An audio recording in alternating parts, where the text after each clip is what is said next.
రాత్రి మీకు కొన్ని విషయాలు జ్ఞాపకం చేయాలని ఆశిస్తున్నాను. ఈ కూడికి పోయిన నెల నుంచి కూడికి అని పెట్టాం, ఈ నెల శిష్యత్వపు కూడికి అని పెట్టాం. శిష్యత్వపు కూడికి అనేసరికి కాస్త కన్ఫ్యూజన్ అయింది. పాస్టర్ల మీటింగ్ ఏమనుకొని కొంతమంది పాస్టర్లు మేము వస్తామని అన్నారు. ఇది పాస్టర్ల మీటింగ్ కాదండి అని చెప్పాను. సరే స్తోత్రం. మనం అర్థం చేసుకోవాల్సిన విషయం 4 ఉదాహరణలు మీకు జ్ఞాపకం చేయబోతున్నాను. 4 వ్యక్తుల యొక్క మారు మనసు, ఆ మారు మనసు తర్వాత ఏం జరిగింది అంటే రిపెంటెన్స్ గురించి 4 examples of repentance and 4 results of repentance. దీన్ని బట్టి ఇది బేసిక్ డాక్ట్రిన్. మారు మనస్సు అనేటువంటి ఒక ప్రాథమికమైన సిద్ధాంతం. కొంతమంది అంటారు రాకడ గురించి చెప్పండి అని అడిగేవాడు కొంతమంది, ప్రకటన గ్రంథం గురించి చెప్పండి అని చెప్పేవాడు కొంతమంది, ఇలా చెప్తుంటారు. కానీ యేసు ప్రభు దీనికి ప్రాధాన్యత ఇచ్చాడు. మారు మనసు, పరలోక రాజ్యము సమీపించుతున్నది కాబట్టి మీరు ఏం చేయాలి? మారు మనసు పొందండి. ఇది మెసేజ్, ఇంపార్టెంట్ మెసేజ్. ఈ మెసేజ్ మన సంఘాల్లో కనిపించడం లేదు. అది విచారకరమైన విషయం. జాగ్రత్తగా ఆలోచించాలి. ఇందాక దైవజనులు పాస్టర్ ప్రవీణ్ కుమార్ గారు సౌలుని గురించి ప్రస్తావించారు. ఎందుకు సౌలు యొక్క ఉదాహరణ లేఖనాల్లో చెప్పబడింది అని మనం ఆలోచిస్తే, అపోస్తుల కార్యములంతా ప్రభు సేవకులు చేసిన పని, ప్రజలలో జరిగిన దేవుని కార్యాలు. ఇదే అపోస్తుల కార్యం మొత్తం. వాళ్ళు ప్రకటించారు, ప్రజలు మారు మనసు పొందారు. ఈ రోజుల్లో మాట్లాడటం బోధిస్తున్నాం, కానీ ప్రజల్లో ఎంత మారు మనసు వస్తుందో నాకు అర్థం కావట్లేదు. ప్రజల్లో ఎటువంటి మార్పు జరగడం లేదు. మీకు అర్థం కావడానికి చెప్తున్న విషయాలు ఇవన్నీ. సౌలు మారిపోయాడు, సౌలు పౌలుగా మారాడు అంటే నేను దాంతో ఏకీభవించలేదు. సౌలు పౌలు 2 ఆయన పేర్లే. సౌలు పౌలుగా మారలేదు. సౌలు పౌలు అనేవి 2 పేర్లు ఆయన. మనం అర్థం చేసుకోవాల్సిన విషయం ఏంటి అంటే, తన సాక్ష్యాన్ని ఆయన అపోస్తుల కార్యములు 22వ అధ్యాయంలో, తన సాక్ష్యాన్ని 26వ అధ్యాయంలో ప్రస్తావించాడు. ఈ ప్రస్తావిస్తున్నప్పుడల్లా తన జీవితంలో జరిగిన మార్పు, నేను ఇలాగంటాను, ఒక బీస్ట్, ఒక మృగము లాంటి వ్యక్తి ఒక బిలీవర్గా మారాడు. ఒక జంతువు, మృగ సమానుడు ఏమైపోయాడు? ఏదో తన మతానికి వ్యతిరేకంగా ఎవరో ఏదో బోధిస్తున్నారు, తన మతమును పరిరక్షించుకోవాలని ఈనాటి కొంతమంది ప్రయత్నం చేస్తున్నట్టుగా సౌలు ఆ రోజు ప్రయత్నం చేశాడు. మతాన్ని, సత్యాన్ని మనం పరిరక్షించాల్సిన అవసరం లేదు. సత్యమే మనల్ని కాపాడుతుంది. చాలా మంది మర్చిపోయి సత్యం కోసం కాదు, సత్యం కోసం, సత్యం నిన్ను కాపాడుతుంది. నువ్వు సత్యాన్ని కాపాడుకోవాల్సిన అవసరం లేదు. సత్యమైతే నిలుస్తుంది, సత్యం కాకపోతే గతించిపోతుంది. సత్యమే వజేతే అన్నారు మన పూర్వీకులు. మన కాయిన్స్ మీద, అన్నిటి మీద ఏముంది? ప్రివైల్స్. సత్యము గెలుస్తుంది. సత్యము వాక్యమే, సత్యము క్రీస్తు. దేవుని స్తోత్రం. హల్లెలూయా. బైబిల్లో 3 సత్యాలు అని చెప్పబడిన విషయాలు ఉన్నాయి. నంబర్ 1, యేసు ప్రభు చెప్పాడు నేనే సత్యం, యేసే సత్యం.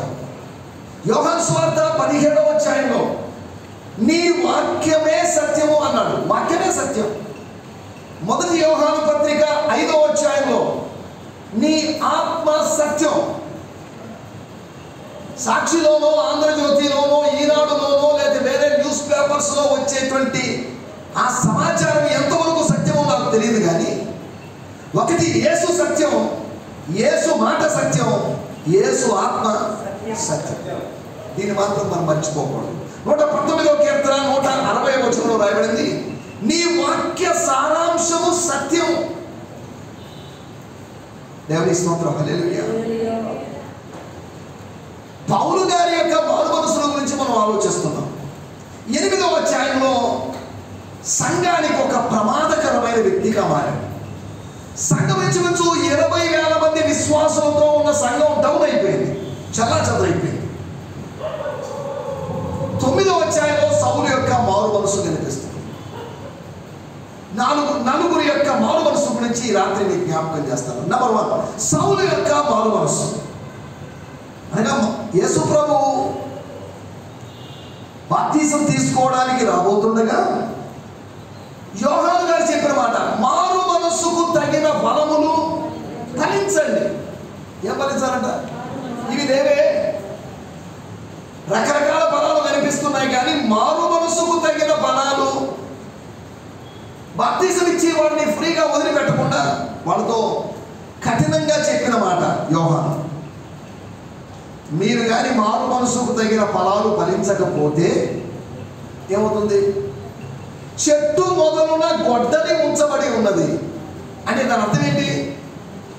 ఓ విశ్వాసి, ఓ బాప్తిసం తీసుకున్న వ్యక్తి, ఒక చెట్టులాగా నువ్వు ఎదుగుతూ ఫలించకపోతే దేవుని ఉగ్రత నీ మీదకి వస్తుంది. దేవుడు నేను ఒక రోజు నరికేస్తాడు. అదేగా గమనించాలి. వెలుపల ఉన్న మొక్కని తీసుకొని ఆయన దాన్ని తుంచివేశాడు, విరిచివేశాడు. దానికి ఒక చిన్న పరికరాన్ని వాడాడు, దాన్ని తీసుకొని వచ్చి లోపల ఉన్నటువంటి మొక్కతో అంటు కట్టాడు. అది ఫస్ట్ కటింగ్. లోకములో నుంచి వేరు కావడానికి జరిగిన కటింగ్. అది లోపలికి వచ్చిన తర్వాత కూడా కటింగ్ ఉంది. దాన్ని ఏమన్నారంటే ప్రూనింగ్ అన్నారు. మరింత ఎక్కువగా ఫలించడానికి దేవుడు ఏం చేస్తాడట? ఫలింపని తీగల్ని చేస్తాడు. కొన్ని కటింగ్స్ మనకు అవసరం. ఫలింపని తీగలు మనలో ఉంటాయి. కొన్ని ఫలింపని మాటలు, వేస్ట్ మాటలు, వాళ్ళ మీద వాళ్ళ మీద చెప్పేటువంటి సాడీలు అనేటువంటి ఫలింపని తీగలు ఏం చేయాలి? కొంతమందికి ఇదే పని. వాళ్ళని కలిసి ఆయనలాగా ఈయనలాగా ఈ తీగలు ఏం చేయాలి? మనం కట్ చేయాలి. ఎక్స్ట్రా మాటల్ని మనం ఏం చేయాలి? ఎక్స్ట్రా లక్షణాలు, చేష్టలు ఏం చేయాలి? కత్తిరించాలి. అలా కత్తిరించినప్పుడు విశ్వాసిలో ఫలింపు వస్తుంది. ముందే ఒక స్మాల్ లైఫ్ తీసుకున్నాడు, లోపలికి వచ్చిన తర్వాత కత్తెర వాడాడు. ఇంకా ఫలించకపోతే నెక్స్ట్ వాడే ఆయుధం గొడ్డలి. 3 ఆయుధాలు. బయట ఉన్నప్పుడు ఒక ఆయుధం, లోపల ఉన్నప్పుడు ఒక ఆయుధం. రేపు నిత్యత్వంలో దేవుడు వాడబోయేటువంటి ఆయుధం పేరు గొడ్డలి. కత్తెర కటింగ్ సులభమే, దాన్ని సులభంగా భరించవచ్చు. మనల్ని డ్రాఫ్టింగ్ కోసం, అంటు కట్టడం కోసం విరిచేటువంటి కటింగ్, అది కూడా కొద్దిగా పెయిన్ఫుల్లే. కానీ ఇప్పుడు గొడ్డలితో మనకి ఎలా ఉంటుంది? మిమ్మల్ని ఎవరైనా నిలబెట్టి కత్తెరతో పొడిచాం, మీరు భరించవచ్చు. ఒక చిన్న కత్తితో పొడిచాం, బాగానే ఉంది. ఒక గొడ్డలు తీసుకుని మమ్మల్ని నడుపుతున్నారు, ఎలా ఉంది? రేపు ఒకరోజు తీర్పు దినమున జరిగేటువంటి విషయము దేవుడు ఏం చేస్తాడట? ఈ రోజుల్లో విశ్వాసిని కత్తిరించే దేవుడు, ప్రూనింగ్ చేసే దేవుడు రేపు ప్రూనింగ్ కాదు, యాక్సింగ్ చేస్తాడు. అంటే ఒక్కో దెబ్బ కొడుతున్నప్పుడు మీరు చూశారు లేదా? మరి కట్టెలు, ముద్దులు, ఏమంటారు, తేళ్ళు అవి మెరిగేటప్పుడు మీరు చూశారు. కొన్ని ఇంత ముక్కలు ఎగిరెగిరి పడుతుంటాయి. కటింగ్ చేసేటప్పుడు అంత ఉండదు, సాఫ్ట్గా నైస్గా ఉంది. దానికి ఒక ఆకృతి రావడం కోసం కటింగ్. గొడ్డలతో ఒక్కో దెబ్బకి ఏమవుతుంది? ఎంత బాధాకరంగా ఉంటుంది. ఆ బాధాకరమైనటువంటి నొప్పులు తప్పించుకోవడానికి మనకు చిన్న కటింగ్లు పెట్టాడు. ప్రభువు తాను ప్రేమించు వారిని ఏం చేస్తాడట? దేవుని స్తోత్రం. మనకు శిక్ష ఉంది. మనల్ని దేవుడు పనిష్ చేస్తున్నాడు, మనల్ని సరి చేయడానికి. మనము తన పరిశుద్ధతలో పాలు పంపులు పొందవాలని మనల్ని శిక్షిస్తున్నాడు. జాగ్రత్తగా ఆలోచిద్దాం. మొట్టమొదటి మారు మనస్సు ఒక మత ఛాందసవాది యొక్క మారు మనస్సు. Repentance of a religious fanatic. మత ఛాందసవాదులు ఉన్న సమాజంలో మనం ఉన్నాం. ఎవరి మతాన్ని వాళ్ళు చాటుకునేటువంటి స్వేచ్ఛ ఉన్నటువంటి లోకంలో, కానీ ఒకరు చాటిస్తున్నప్పుడు వాళ్ళ మీద దాడులు చేయడం.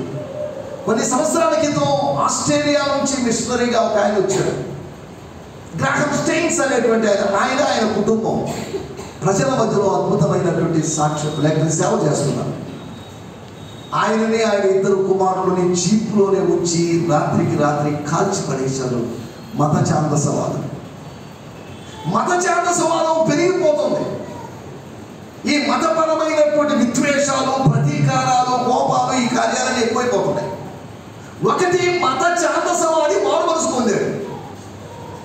యెరూషలేము నుంచి 225 కిలోమీటర్ల దూరం ఉన్నటువంటి దమస్కస్ దమస్కస్ అంటే సిరియా అనేటువంటి దేశం యొక్క రాజధాని. ఆ క్యాపిటల్ సిటీకి వెళ్ళి, ఇజ్రాయెల్ దేశము సిరియా దేశం పక్క పక్కనే ఉన్నాయి, అక్కడికి వెళ్దాం. 225 కిలోమీటర్స్ ప్రయాణం చేసి ఎందుకు వెళ్ళాడు? ఏ ఉద్దేశంతో వెళ్ళాడు సార్ మీరు? ఉద్దేశం అంటూ ఏం లేదు. ఈ మార్గంలో ఎవరున్నా, వాళ్ళు స్త్రీ అయినా పర్లేదు, పురుషులు, ఈ మార్గంలో ఉండకూడదు. మా మార్గంలో ఉండాలి, మా మతంలో ఉండాలి. వీళ్ళు మార్గంలో ఉంటే మాకు నచ్చదు. మనం ఏదో చెప్పుకుంటున్నాం, మన బోధనను చూసి కొంతమంది మన మీద దాడులు చేస్తున్నారు. ఈ మధ్య కాలంలో యూట్యూబ్లో కొంతమంది రాధా మనోహర్ దాసు, కరుణాకర్ సుగుణ లాంటి కొంతమందికి ఇదే పనిగా క్రైస్తవత్వం మీద దుమ్మెత్తి పోస్తున్నారు. మొట్టమొదటి విషయం, ఒక కరుడు కట్టినటువంటి ఒక మత ఛాందస్వాది, ఒక రిలీజియస్ టెర్రరిస్ట్, ఒక మృగ సమానుడైన వ్యక్తి మారుమనసు పొందాడు. దేవుని స్తోత్రం, హల్లెలూయా. దేవునికి అసాధ్యమైన కార్యము ఏది లేదు. నేను పూర్వము దూషకుణ్ణి, హింసకుణ్ణి, హానికరుణ్ణి. ఇప్పుడు కూడా అదేనా? మార్పు వచ్చింది. మార్పును దేవుడు కలిగించాడు. అతని కన్నులు దేవుడు తెరిచాడు. కాబట్టి చదవండి 9వ అధ్యాయము 11వ వచనం, అపోస్తలుల కార్యం.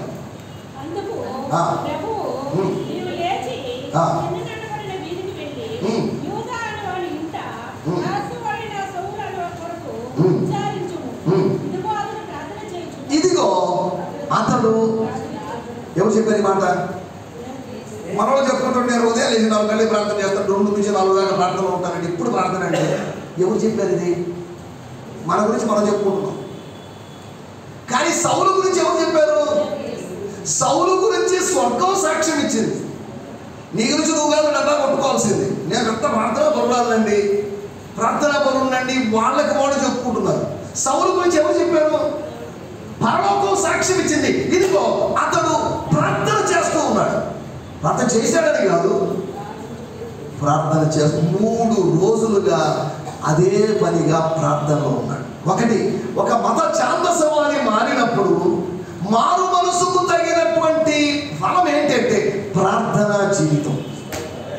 దేవుని స్తోత్రం, హల్లెలూయా.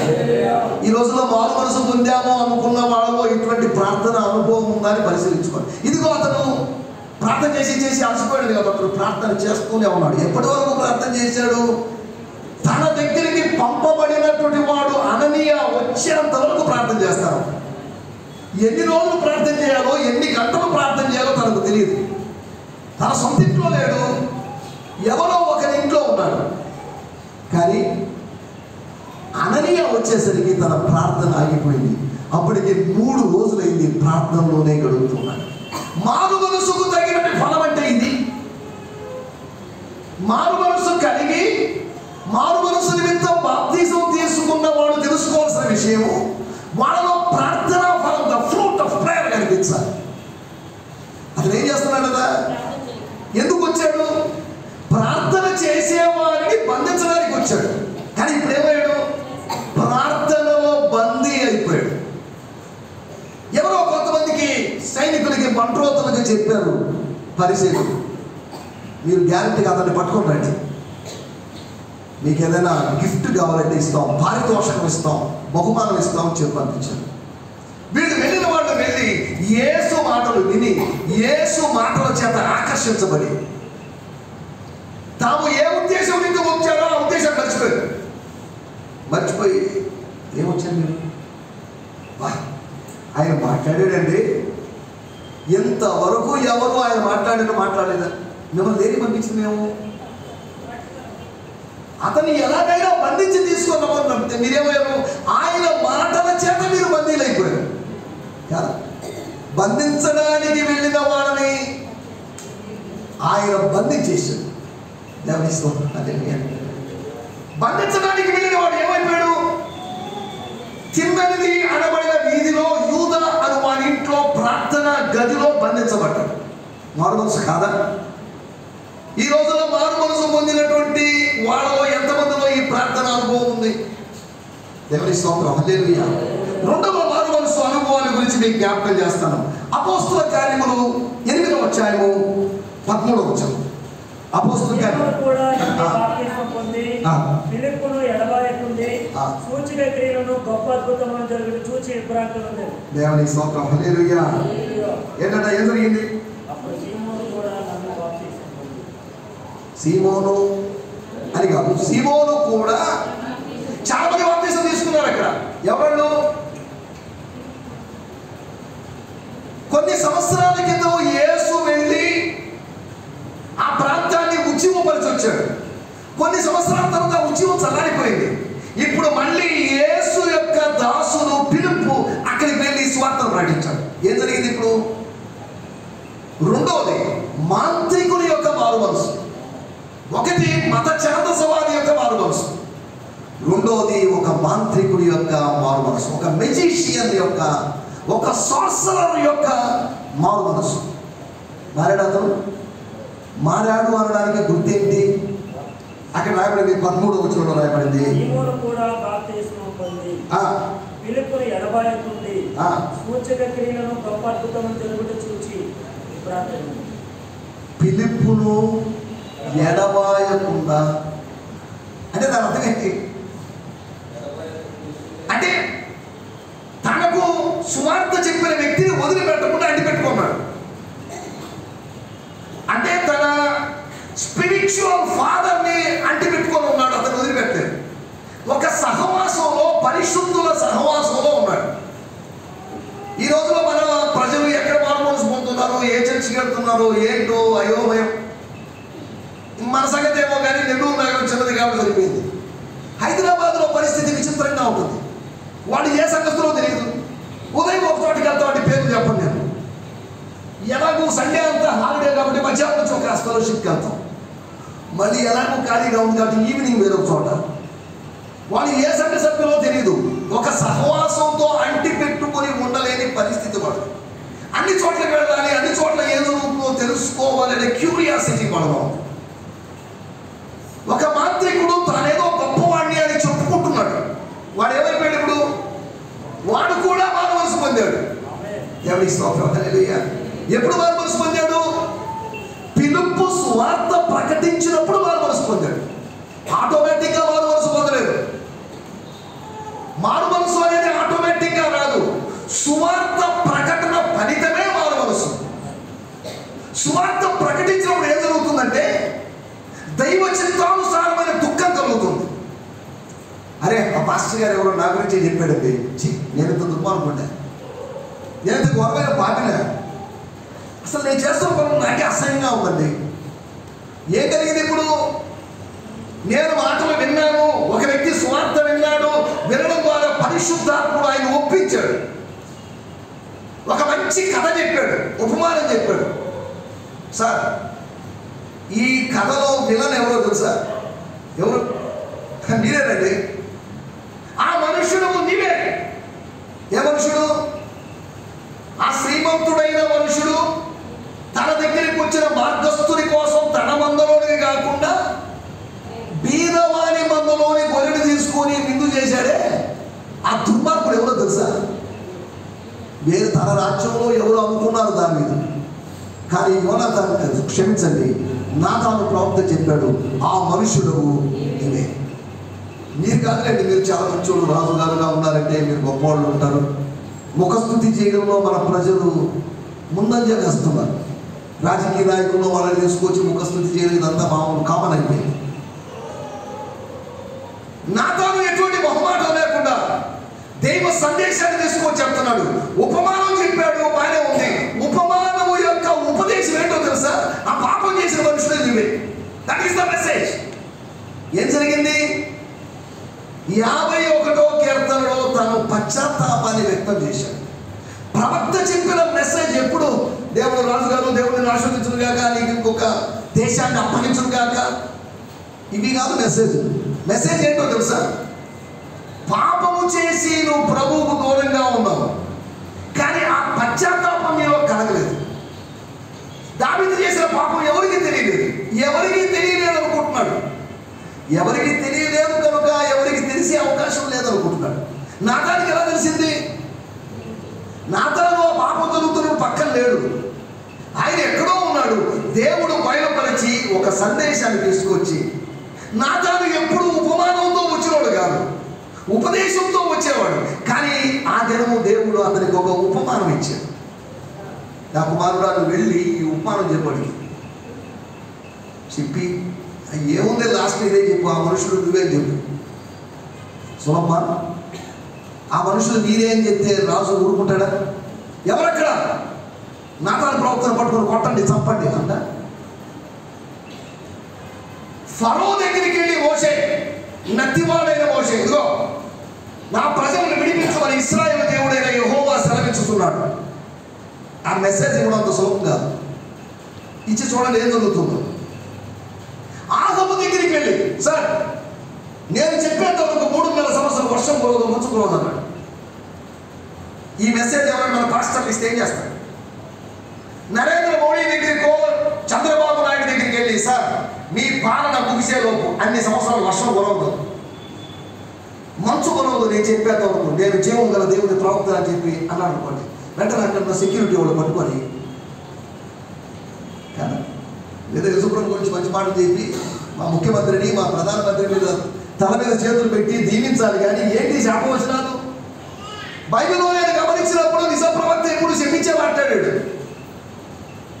బైబిల్లో ప్రవక్తలందరూ భ్రష్టులైన పిల్లలారా తిరిగి రండి అని పిలిచారు. నా బిడ్డలారా, నా కుమారులారా, కుమార్తెలారా, దేవుడు మిమ్మల్ని ఆశీర్వదించాడు, మిమ్మల్ని తలగా చేస్తున్నాడు అని ఈ ప్రవచనాలు చెప్పుకుంటూ కూర్చోలేదు. ఇవన్నీ పాజిటివ్ ప్రెడిక్షన్స్. అంతవరకు ప్రవక్త అనేవాడు ప్రెడిక్షన్ చెప్పేవాడు కాదు. ప్రవక్త అనేవాడు ప్రభు సందేశాన్ని అందించేవాడు. ఈ రోజుల్లో ప్రవచనాల పేరుతో ప్రెడిక్షన్స్ జరుగుతున్నాయి. ఒక ఆయన ప్రెడిక్షన్ చేశాడు, కరెంట్ లేకుండానే, ఇన్వర్టర్ లేకుండానే ఫ్యాన్ తిరుగుతుంది, ఒక ప్రవచనం. అదే ఆయన ప్రవచనం చెప్పాడు, ఇక ఈ ఆయిల్ అవసరం లేదు, డీజిల్ అవసరం లేదు, పెట్రోల్ అవసరం లేదు, కారు పరిగెడతానే ఉందని చెప్పాడు. ఇదేంటిది? ఇది ప్రవచనం కాదు. This is a prediction. ఇది ఒక జోస్యమే కానీ ప్రవచనం కాదు. ప్రవచనాలు ఫెయిల్ కావు, గుర్తుపెట్టుకోండి. మనం చెప్పేటువంటి జోస్యాలు, ఊహాగానాలు ఫెయిల్ అయిపోతాయి. దేవుని వాక్యంలో రాయబడింది 2 పేతురు పత్రిక 1వ అధ్యాయంలో చూడాల్సిన అవసరం లేదు. ప్రవచనము ఒకరి ఊహ వలన పుట్టదు. వీళ్ళందరూ ఊహల వల్ల ఏవో పుట్టి చెప్తున్నారు. ఆయన నాకు 3 విషయాలు చెప్పాడు, 3లో 2 ఫెయిల్ అయిపోయినాయి. బాబు ఎవరు లేరు అక్కడ? పౌలికి వస్తుంది, కొద్దిగా గమనించండి. దేవుని స్తోత్రం. హల్లెలూయా, హల్లెలూయా. మనం ఆలోచిస్తున్న విషయాలు, ఒకటి ఎవరి మారు మనసు? మత ఛాందసవాది యొక్క మారు మనసు. రెండోది మాంత్రికుని యొక్క మారు మనసు. మాంత్రికుడు మారాడా? మారాడనే గుర్తేంటి? పిలుపును ఎడబాయకుండా ఉన్నాడు, ఫెలోషిప్ లో ఉన్నాడు, దైవజనుడితో అటాచ్మెంట్ లో ఉన్నాడు, పరిశుద్ధులతో సహవాసము. నువ్వు మారు మనసు పొందావు అనడానికి గుర్తు. ఓ తిమోతి, నీ యవనేచ్ఛల నుంచి పారిపోయి ఎక్కడికో వెళ్ళిపోయి హిమాలయాల్లో కూర్చొని సింగంలో పర్వతం మీదకి ఎక్కి కూర్చొని తపస్సు చేసుకుంటూ కూర్చో, ధ్యానం చేసుకుంటూ కూర్చో అని కాదు. ఏం చేయాలి? ఎవరు రాబడింది నీ బైబిల్లో? ప్రభు నామములో ప్రార్థన చేసేవాడితో కలుసుకో.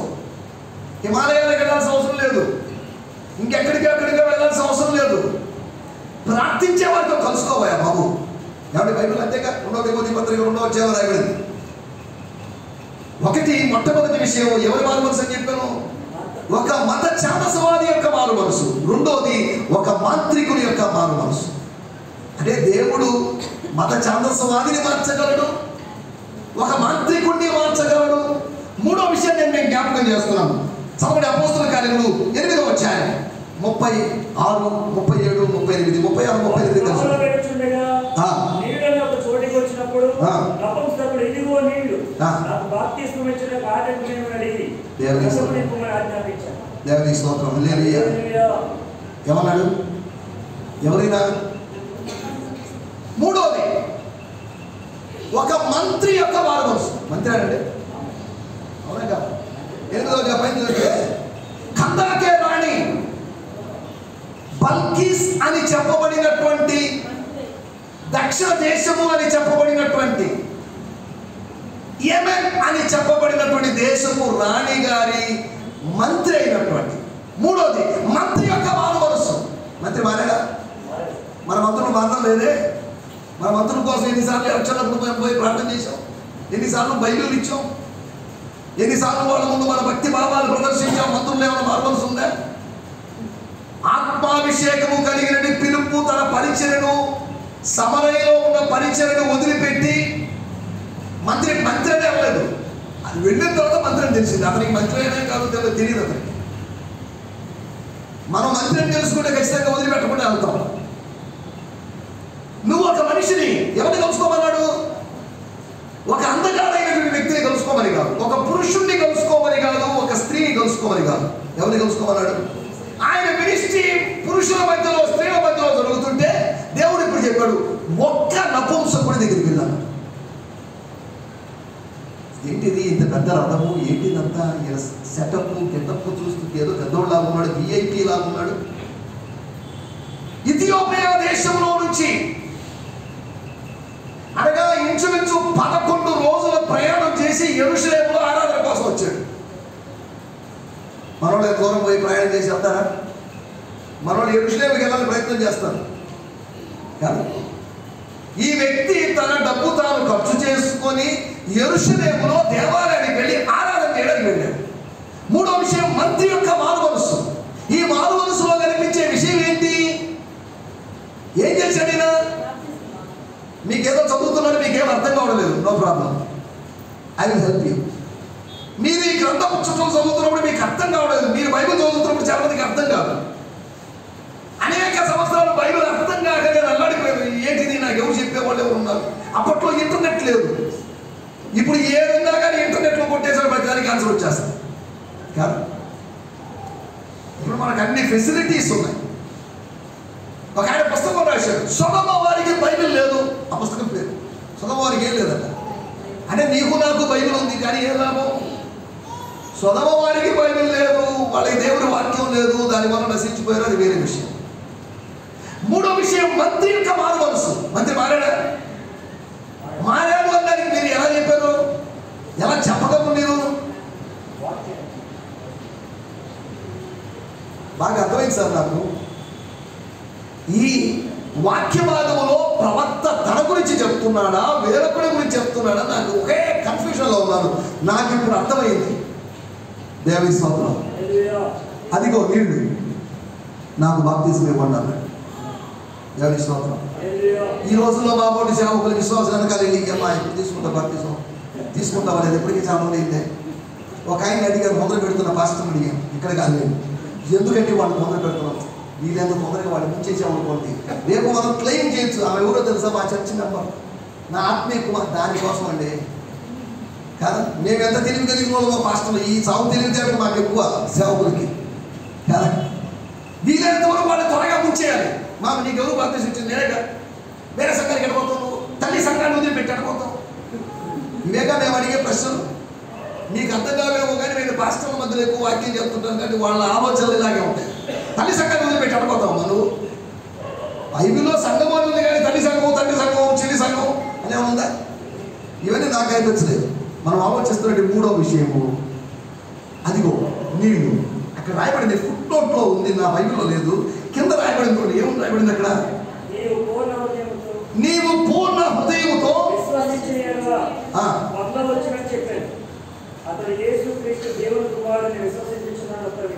దేవుని స్తోత్రం. హల్లెలూయా. ఏం చెప్పాడు?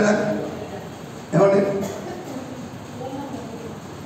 నేను విశ్వసిస్తున్నాను, నేను మారు మనసు పొందాను, ఐఎమ్ రెడీ, నేను ఈ సత్యాన్ని అంగీకరించాను, సువార్తను అంగీకరించాను. యెషయా గ్రంథములోని మాటను ఆధారంగా చేసుకుని సువార్త చెప్పినప్పుడు, సువార్తను అర్థం చేసుకున్నప్పుడు, why don't you give baptism to me? కొంతకాలం క్రితం ఒకరిని అడిగాను, బాప్తిజం తీసుకున్నా. లేదండి, మంచి పాస్టర్ చేత బాప్తిజం తీసుకోవాలనుకుంటున్నాను నేను. సరే, ఒక పని చేయండి, అమెరికా ఆయన వస్తాడు, ఆయన చేత కాదు, మంచి పాస్టర్. నువ్వు ఎవరి చేత బాప్తిజం తీసుకుంటున్నావు అనేది కాదు, బాప్తిజం తర్వాత నువ్వు ఎలా జీవిస్తున్నావు అనేది ప్రాముఖ్యమైన విషయం కాదు. ఒక ప్రాంతంలో పెద్ద పాస్టర్ చేత మేము పెళ్లి చేసుకుంటామని, నీ చట్టంలో చేత మేము తీసుకోమని. పర్లేదమ్మా, నాకు తెలిసిన వాళ్ళు ఉన్నారు, లైసెన్స్ కలిగి, నాకు లైసెన్స్ లేదు, నాకు డ్రైవింగ్ లైసెన్స్ లేదు, మ్యారేజర్ లైసెన్స్, నాకు ఏ లైసెన్స్ లేదు. లేదు సార్, ఇదన్నారు. ఆ పెద్ద అభిషక్తుడు అనబడిన వ్యక్తి చేత పెళ్లి చేసుకున్నారు. 2 సంవత్సరాలకి వాడు విడిపోయాడు. ఏదమ్మా ఆ రోజు బాబులు ఆడేవా అభిషక్తులు చేత తీసుకుంటే కలిసి ఉంటామని అదే ఇదని ఉన్నావుగా, ఏమైంది? ఒక విషయం గుర్తుపెట్టుకోవాలి, నువ్వు ఎవరి దగ్గర బాప్తిజం తీసుకున్నావు అనేది కాదు, బాప్తిజం తీసుకున్న తర్వాత ఎలా ఉన్నావు అనేది ప్రాముఖ్య విషయం. బాప్తిజం గురించి ఒక్క మాట కూడా పిలుపు చెప్పలేదు. కానీ అతనే అడిగాడు, సార్ బాప్తిజం వచ్చు కదా, నేను నీకేమైనా అభ్యంతరం అండి?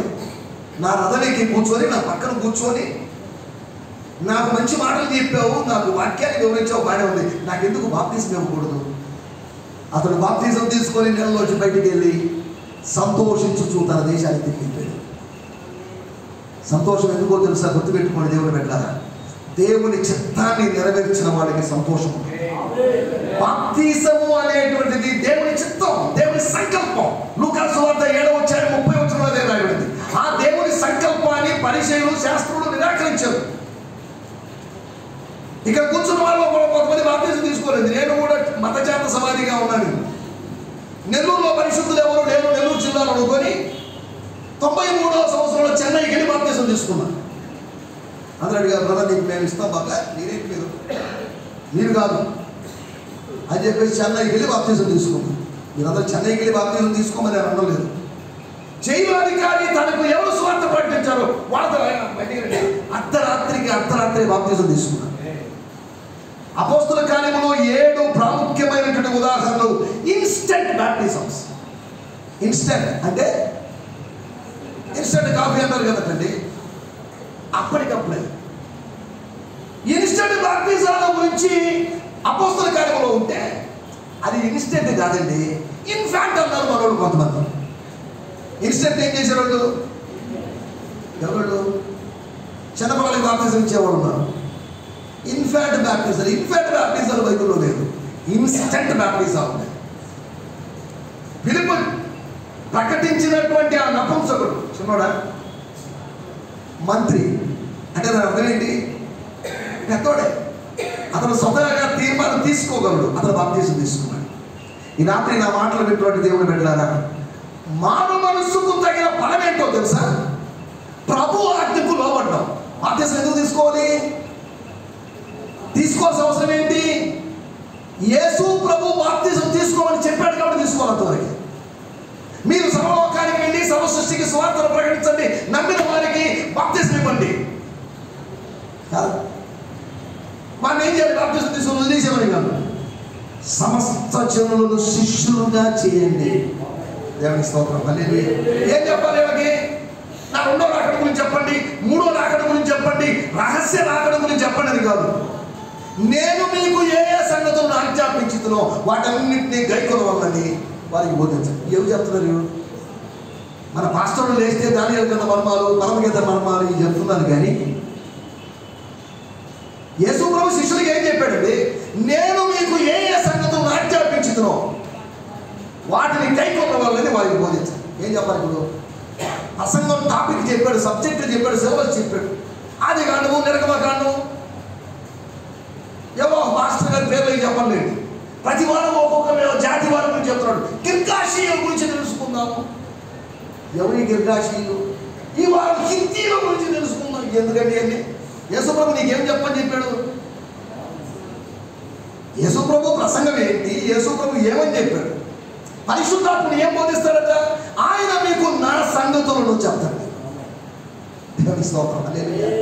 ఇది చెప్పేవాళ్ళు ఎవరు లేరు, యేసుప్రభు సంగతులు చెప్పేవాళ్ళు లేరు, అనవసరమైన సంగతులు లేస్తే ప్రత్యక్ష కూడా కొంతమందికి కదా. ఎందుకు ఇవన్నీ బోధలు? అదొక నీడల గురించి కాదు నేను చెప్పాల్సింది, నిజ స్వరూపం గురించి నేను చెప్పాలి కదా. నేను ఒక బిల్డింగ్ కట్టుకున్నాను, బిల్డింగ్ కట్టుకున్న తర్వాత బ్లూ ప్రింట్తో నాకు పని లేదు. కట్టుకోవడానికి కూడా అది పనికి వచ్చింది. ఇప్పుడు ఏమంటే బిల్డింగ్ బాగా కట్టారు, మీ బ్లూ ప్రింట్ చూపించని అడుగుతారా? మీరు ఎన్ని గృహప్రవేశాలకు ఎన్ని ఉంటారు? ఎప్పుడైనా అడిగారు ఏమంటే మీరు బ్లూ ప్రింట్ ఇస్తారు అప్పుడు చూడాలి. ఎందుకంటే బ్లూ ప్రింట్, ఆ బ్లూ ప్రింట్ ఎవరైనా మీరు అడిగారు అనుకోండి పొరపాటున, ఇది ఎవరో బుద్ధిలేని అనుకుంటారు. ఇక బ్లూ ప్రింట్తో నీకేం పని? ఇప్పుడు నీకేంటి? బా ఏం స్ట్రక్చర్ అండి ఇది, కంటే ఎలివేషన్ బాగుందండి, రూమ్స్ అన్ని 3 బా అద్భుతం అండి ఇది. ఇప్పుడు ఏం చూస్తున్నాం? నీడలో బ్లూ ప్రింట్, నీడ. బిల్డింగ్ నిజ స్వరూపం. పాత నిబంధన పండగలు ఇవన్నీ నీడ, నిజ స్వరూపం క్రీస్తు. నిజ స్వరూపాన్ని చెప్పడం మానేసి నీళ్ళలో మనోళ్ళు సంచరిస్తున్నారు. ఇప్పుడు ఎంత విచారం కాదు. సరే, ఇప్పటివరకు 3 విషయాలు చెప్పాను, ఇంకో విషయం చెప్పి ముగిస్తాను. ఏం చెప్పాను నేను అసలు? మారు మనసు యొక్క ఫలితాలు, ద రిజల్ట్స్ ఆఫ్ రిపెంటెన్స్. ఒకటి, ఒక మత ఛాందస్యవాది యొక్క మారు మనసు, అతడు మారు మనసు పొందడానికి గుర్తు అతని ప్రార్థన. రెండవది, ఒక మాంత్రికుని యొక్క మారు మనసు, దానికి గుర్తు ఏంటి? పరిశుద్ధులతో సహవాసం. మూడవది, ఒక మంత్రి యొక్క మారు మనసు. మంత్రి మారు మనసు పొందాడా? మారు మనసు పొందే ఒక్క మంత్రి మనకు లేడు ఇండియాలో. మారు మనసు ఉన్న ముఖ్యమంత్రి లేడు, మారు మనసు ఉన్నటువంటి మారు మనసు ఉన్న విశ్వాసం కూడా లేదు, అది వేరే విషయం. మారు మనసు ఉన్న క్రైస్తవులు కూడా లేవు అన్నవే సమంజసం అనిపిస్తుందా? సరే, దేవుడి స్తోత్రం. 4వ విషయం చెప్పి ముగిస్తాను. 3వ విషయం ఏం చెప్తున్నా? మంత్రి మారు మనసు, దాని గుర్తు ఏంటి? ప్రభు యొక్క ఆజ్ఞకు లోబడ్డారు. దేనికి లోబడాలి? నేను ప్రభువుని ప్రేమిస్తున్నాను. గుర్తేంటి? ఒకడు నన్ను ప్రేమించిన ఎడల నా ఆజ్ఞను, బాప్తిజం అనే ఆజ్ఞ కైకొనం. యోహాను చెప్పాడు బాప్తిజం తీసుకోండి అని చెప్పాడు. అంతటితో అయిపోలేదు. హలో, నేను మీకు నెలలో బాప్తిజం ఇస్తున్నాను. ఒక ఆయన వస్తాడు, నా వెనక ఒక ఆయన వస్తాడు. ఆయన ఎవరో నాకు తెలియదు, ఎవరో మా బంధువులు ఎవరు చేస్తారో ఇద్దరు అంటున్నారు, మెస్సి అంటున్నారు, నాకు ఎన్ని ఐడియా లేదండి.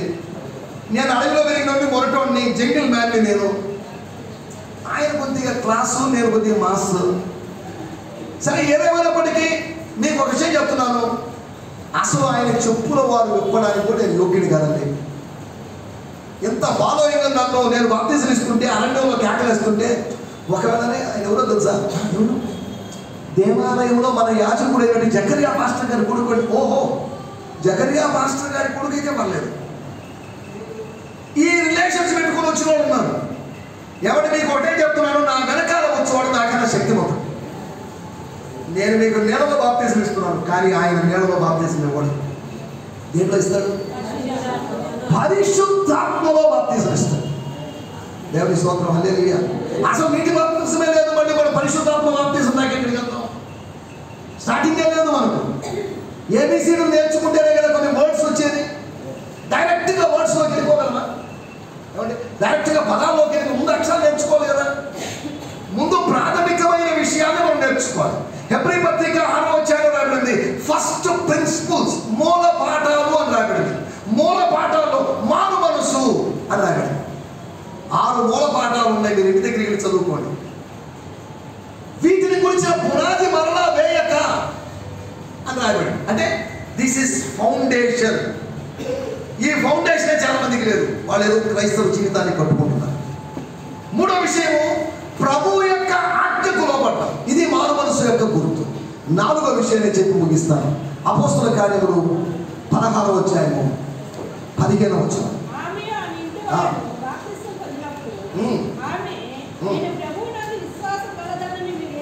చాలండి, స్తోత్రం. ఒకటి, మత ఛాందసవాది యొక్క మారు మనసు. రెండోది, మాంత్రికుని యొక్క మారు మనసు. మూడోది, మంత్రి యొక్క మారు మనసు. నాలుగోది, ఒక మహిళ యొక్క మారు మనసు, ఒక స్త్రీ యొక్క మారు మనసు. ఎక్కడ గమనించాల్సిన విషయం, మాంత్రికుడు సమరయలో ఉన్నాడు, అనగా ఇంచుమించు ఇజ్రాయెల్ దేశంలో, అనగా ఏషియాలోనే, ఆసియా ఖండంలోనే. కానీ నపుంసకుడు ఎక్కడ వాడు? ఆఫ్రికా ఖండానికి సంబంధించిన వాడు. ఆసియా ఖండములోని వ్యక్తులు మారు మనసు పొందారు, బాగానే ఉంది. ఇప్పుడు ఆఫ్రికా ఖండంలో ఇథియోపియా, ఏంటి రాజధాని ఏంటో తెలుసా? అడిస్ అబాబా అని పేరు విన్నారా? ఒక మంచి ఎయిర్పోర్ట్ ఉంది అక్కడ, అటువంటి స్థలం అది. సరే, దాంట్లో గండం లేదు. ఆసియాలోని వాళ్ళు మారు మనసు పొందారు. రెండోది, ఆఫ్రికాలోని వాళ్ళు మారు మనసు పొందారు. ఎవరు? నపుంసకులండి. సరే, మూడోది, ఈ మహిళ ఎక్కడ? యూరోప్, ఐరోపా దేశస్తురాలు, లేదా ఐరోపా ఖండస్తురాలు. అనగా దేవుని సేవకుడైనటువంటి పౌలు ప్రయాణం చేసి చేసి తనకు తెలియకుండా మరో ఖండంలోకి అడుగు పెట్టాడు. దాని పేరు యూరోప్. యూరోప్లో మొట్టమొదటి కన్వర్ట్ లూథియా. లీడియా. దేవుని స్తోత్రం. హల్లెలూయా. ఆఫ్రికాలోని మొట్టమొదటి కన్వర్ట్ ఎవరో తెలుసా? ఒక నపుంసకుడు. ఆసియాలో మగవాళ్ళు, స్త్రీలు, పురుషులందరూ మారుమనసు పొందారు. కానీ ఆఫ్రికా ఖండంలో ఒక స్త్రీ కానీ పురుషుడు కానీ ఒక వ్యక్తి. యూరోప్ ఖండంలో స్టార్టింగ్ ఎవరితో స్టార్ట్ అయింది? ఒక స్త్రీతో, ఒక మహిళతో స్టార్ట్ అయింది. మహిళ యొక్క మారుమనసు. వ్యాపారం చేసుకునేవాడు, వ్యాపారం చేసుకునేవాడు త్వరగా మారడు. వ్యాపారం చేసుకునేవాడు మీరు అడగండి ఎలా ఉంది బిజినెస్, ఏం బిజినెస్ అంతా డల్గా ఉందండి. మనం ఎక్కడ అప్పు అడుగుతామేమో అనే ఉద్దేశంతో ముందుగా అడ్వాన్స్గా మమ్మల్ని అడగొద్దని చెప్పడం కోసం. లేదండి బాగా డల్ అయిపోయింది బిజినెస్, అయ్యో పాపం అవునండి అని అంటామని సింపతి ఫ్యాక్టర్. ఇటువంటి వ్యాపారస్తురాలు ఏమైంది ఇప్పుడు? తుయతైనా పట్టణములో నుంచి ఫిలిప్పీ పట్టణములోకి వచ్చి పౌలు చెప్పినటువంటి సువార్తను విని ఆ మారు మనసు పొందింది, బాప్తిజం తీసుకుంది. అనగా మారు మనసు పొందిన వాళ్ళే బాప్తిజం తీసుకోవాలి. పెళ్లి కోసం కాదు బాప్తిజము, మైనారిటీ సర్టిఫికేట్ కోసం కాదు బాప్తిజము. దేని కోసం బాప్తిజం తీసుకోవాలి?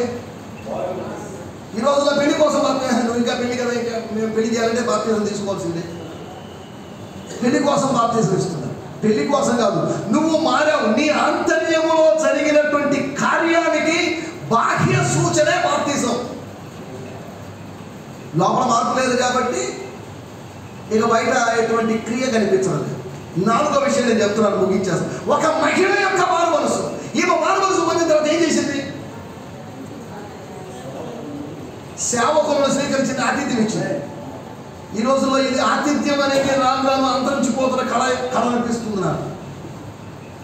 పాత రోజుల్లో విలేజ్ల్లోకి వెళ్ళా, ఓ ఎంత ఆతిథ్యం. ఇప్పుడు ఎవరు ఆతిథ్యం లేదు. అయినా మీరు మా ఇంట్లో ఎక్కడ ఫోన్ చేస్తారులే మాస్టర్ గారు,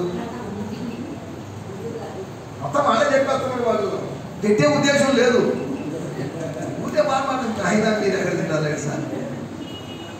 చూసారు, ఇలా ఉంటారు కొంతమంది విచిత్రమైన. ఆ స్త్రీ మారు మనసు పొందిన తర్వాత, హలో నేను యేసుక్రీస్తునందు విశ్వాసం ఉంచిన దానిని మీరు ఎంచితే నా ఇంటికి వచ్చి జస్ట్ ఫార్మాలిటీగా టీ తాగిసుకోండి కాదు, మా ఇంటిలో ఉండండి అని బలవంతం చేసేది. ఫార్మాలిటీగా పిలవలేదు. మనం ఫార్మాలిటీ పిలుస్తాం. సిస్టర్ నీ ఇష్టం, సిస్టర్ నీకు ఎన్నో పనులు ఉంటాయి, నేను మిమ్మల్ని ఇబ్బంది పెట్టకూడదు. బ్రదర్ మాస్టర్ గారు మీకు చాలా పనులు ఉంటాయి, పరిచయం చాలా ఉంటుంది, మిమ్మల్ని ఇబ్బంది పెట్టకూడదు కదా. ఫార్మాలిటీగా ఏమడిగింది? సార్ పౌల్ మాస్టర్ గారు ఆ రోజు నా వ్యాపార స్థలానికి, నా షాపు దగ్గరకు వచ్చి, నా ఊదారంగు వస్త్రాలు, ఊదారంగు పొడి అమ్ముతున్న షాపు దగ్గరకు వచ్చి నాకు సువార్త చెప్పారు. నాకు మీ పట్ల కృతజ్ఞత ఉందండి, నేను మర్చిపోలేదు. అసలు నేను ప్రభు బిడ్డనని మీరు భావిస్తే మా ఇంటికి వచ్చి మీరు, మీతో పాటు ఉన్న టీం అంతా ఉండండి. ఎందులో ఫిలిప్పీ ప్రాంతంలో ఉన్నంతకాలం మా ఇంట్లో ఉండండి కదా. ఎవరో అప్పుడప్పుడు వచ్చే పాస్టర్ గారికి పైన నెత్తి మీద ఒక చిన్న రూమ్ వేసిందట కదా. ఎందుకు వేసింది? ఆయన భక్తి గల దైవజనుడు అనే గురు. దొంగడు కాదు వాడు, కాదు దొంగ పాస్టర్ కాదు ఆయన. ఒక మంచి పాస్టర్, మంచి దైవజనుడు. అతని మాటలు మంచివి, అతని విధానం మంచిది. అందుకని అతని కోసం మిద్ది మీద ఒక స్తోత్రం. హైదరాబాదులో చాలా మంది మిద్దెల మీద ఇల్లు కట్టుకొని మందిరాలకు ఇచ్చేస్తున్నారు. ఒక అన్యజనుడైనటువంటి వ్యక్తి నెల్లూరు నుంచి ఒక పాస్టర్ గారు అక్కడికి వెళ్ళారు. ఓనర్ హిందూ అని చెప్పారు, సార్ మీరు మందిరం వేసుకోవాలి, చేసుకోండి, మీరు రెండుకి ఇంటి ఏం కట్టద్దు, మీరు మందిరం వేసేసుకోండి. చూసారా ఎంత గొప్ప సంగతి. క్రైస్తవులు చెప్తారు అలాగా. క్రైస్తవుల దగ్గర కూడా రాని ఉన్నారు. ఒక పాస్టర్ గారు అలాగే వాళ్ళు చేసే ప్రాంతంలో, వెంకటరామనగర్ ప్రాంతంలో, అమ్మ మీ ఇంట్లో ప్రార్థన పెట్టుకుంటాడు. గూడూరు నుంచి వచ్చి ప్రార్థన పెడుతున్నాడు. 4 వారాలు ప్రార్థన పెట్టిన తర్వాత అడిగాడు, అమ్మ పైన నెత్తి మీద మేము మందిరం వేసుకోవచ్చా? నాది ఏముందయ్యా, నేను ఆడ మనిషిని, మా ఆయన అడిగి చెప్తానని. ఆయన మంచోడే. ఈ ఇంటి మీద మిద్ది మీద మందిరం కడతామనేసరికి ఇక నుంచి ప్రార్థనలు ఏముందో కట్ అన్నాడు. రాను రాను మన ఇంటి మీద మిద్ది మీద లేదా మందిరం కట్టుకొని మన ఇల్లు ఆక్రమించుకుంటారే పిచ్చిదానా. ఈ ప్రొటెస్టెంట్ల జోలికి పోకూడదు, పాస్టర్ల జోలికి పోకూడదు. నీకు అసలు తెలీదు. మనోళ్ళైనా పర్లేదు కానీ క్యాథలిక్స్ ఈ ప్రొటెస్టెంట్లు చాలా ప్రమాదకరం అని చెప్పినాడు. ఆమెతో చెప్పాడట ఆయన. సరే దాంట్లోకి వెళ్ళలేదు. ఎందుకు చెప్తున్నానంటే, 4వ విషయం, పరిచర్యలో పారిభాగస్తులు కావడం నువ్వు మారు మనసు పొందేవాడానికి సూచన. Your involvement in the ministry. నీ స్థానిక సంఘములో పరిచయలో నీకు ఎటువంటి పాత్ర ఉంది? ఉందా? ఏమైనా ఇన్వాల్వ్మెంట్? లాస్ట్ కూర్చుంటాం, వచ్చి కాసేపు కూర్చొని వాళ్ళు మాట్లాడేసి ఆశీర్వాదానికి ముందు వెళ్ళిపోతాం. మనం బిజీగా ఉండేటువంటి విధానాన్ని మందిరాన్ని కూర్చొని చూపిస్తాం. ఇతరుల ముందు మనం ఖాళీగా ఉండేవాళ్ళం వచ్చి కూర్చుంటాడు ఒక ఆయన, మళ్ళీ తర్వాత వచ్చి ఏమి ఇంత బిజీ వీళ్ళు. ఆఫ్టర్ ఆల్ ఒక మానవుడు నువ్వు ఎంత బిజీ అయినప్పుడు దేవుడు అన్నాడు అనుకోండి, నీ ప్రార్థన వినడానికి నాకు టైం లేదు, ఐ బిజీ అన్నాడు అనుకోండి, నిన్ను కాపాడలేదు, సారీ, నేను ఎంతో మంది లక్షలాది మంది భక్తులను నిన్ను కాపాడలేదు, సారీ, ఐఎమ్ బిజీ అన్నాడు అనుకోండి దేవుడు. నీ పరిస్థితి ఏంటి? ఈరోజు నువ్వు తిరిగి ఇంటికి వెళ్తున్నావు, ఆ ప్రయాణంలో సారీ నేను చాలా బిజీగా ఉన్నాను, సండే కదా, భక్తులందరూ ప్రార్థన చేస్తున్నారు, నేను కాపాడలేను అని అన్నాడు అనుకుందాం దేవుడు. మనము ఇంటికి చేరుకునేలోకి వచ్చిన ప్రమాదం జరుగుతుంది. మనము ICUలోకి వెళ్తాం. ఎక్కడికి వెళ్తాం? ICU అంటారు. వెళ్తామా? మనల్ని కాపాడుతున్నాడు కాబట్టి మనం బతికి ఉన్నామండి. ఇది మనం మర్చిపోయాం. 4వ విషయం చెప్పి నేను ముగిస్తున్నాను. ఆ మహిళ యొక్క మారు మనసు మనకు చెప్తున్న పాఠం, నువ్వు మారు మనసు పొందితే the result of the repentance is receiving the men of God. దైవజనులను స్వీకరించడం, ప్రభు పరిచయలో ఇన్వాల్వ్ కావడం. దేవుని స్తోత్రం, హల్లెలూయా. నా మాటలు ముగించేస్తున్నాను. నంబర్ 1, 4 మారు మనసుల యొక్క ఉదాహరణలు చెప్పాను. ఒకటి, ఒక మత ఛాందసవాది యొక్క మారు మనసు, దాని ఫలితం ప్రార్థన. రెండోది, ఒక మాంత్రికుని యొక్క మారు మనసు, దాని ఫలితం ఏంటి? పరిశుద్ధులతో సహవాసం. మూడోది, ఒక మంత్రి యొక్క మారు మనసు, దాని యొక్క రిజల్ట్ ఏంటో తెలుసా? ఏంటి దాని ఫలితం? పరిశుద్ధులు, లేకపోతే ప్రభు యొక్క ఆజ్ఞలకు లోబడ్డాడు. మనం లోబడం. 4వ విషయం, మహిళ యొక్క మారు మనసు. ఏం చెప్పింది మనకు? స్తోత్రం. ప్రభు పరిచయలో ఒక ఇన్వాల్వ్మెంట్, ప్రభు పరిచయలో పారిభాగస్తులు కావడం, మినిస్ట్రీలో పార్ట్నర్గా మారడం. ఫిలిప్పీ పత్రిక 1వ అధ్యాయం 5వ వచనం చూడాల్సిన అవసరం లేదు. మీరు ఈ సువార్తలో నాతో కూడా పారివారై ఉన్నారు. You become partners in the ministry, in the gospel. సువార్త ప్రకటించే విషయంలో సంఘము దైవజనులతో కలుసుకోవాలి. పెద్ద పెద్ద సంఘాలు దైవజనులను పోషించలేదు. అందుకోలేగా మామూలు దైవజనులు విదేశాల వైపు, ఆ సంస్థల వైపు, ఈ సంస్థల వైపు చూడటం. ఒక సంఘమే స్థానిక సంఘ కాపరిని పోషించే పని అయితే ఈ పాస్టర్కి దిక్కు చూడాల్సిన అవసరం లేదుగా. ఈ పాస్టర్ దిక్కు చూడడానికి కారణం ఏంటి? కేరళలో ఒక 20 మంది విశ్వాసం ఉన్నారు అనుకోండి, పాస్టర్ రాజులాగా కిందలాగా బతుకుతాడు. మంచి కారు ఉంటుంది పాస్టర్. ఇక్కడ మనకు 200 మంది సంఘ సభ్యులు ఉన్న కారు ఉంటుంది, సైకిల్ కూడా ఉంటుంది. ఇది మన సంఘస్థుల పరిస్థితి కాదండి. నేను తప్పు పట్టడానికి ఇవన్నీ మాట్లాడాలి. దేవుని పరిచయలో ఒక భాగస్వామ్యాన్ని మీరు తీసుకోండి, ఒక ఇన్వాల్వ్మెంట్ తీసుకోండి. దయచేసి అందరం కన్నుసుకుందాం, చిన్న ప్రార్థన చేసుకుందాం.